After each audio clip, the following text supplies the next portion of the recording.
Dakilang sakripisyo.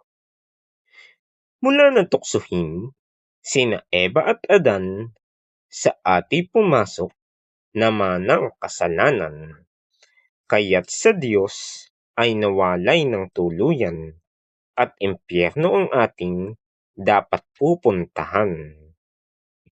Subalit nang dahil sa pag-ibig ng Ama, bugtong niyang anak ay isinugo niya. Bumaba sa lupa't siya'y nagpakilala na siya ang daan at ang tanging pag-asa. Kanyang binayaran kasalanan ng tao nang siya'y mamatay sa krus ng Kalbaryo.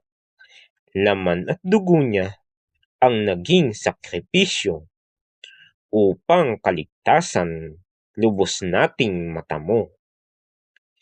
Ngunit ano nga ba ang kinakailangan upang kaligtasan ay atin nang makamtan?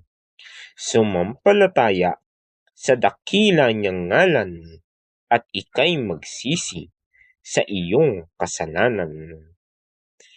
Kaya kaibigan, nais kong malaman mo, itong kaligtasan ibinigay na sa iyo noong namatay si Jesus sa Kalbaryo na naging dakilang sakripisyo.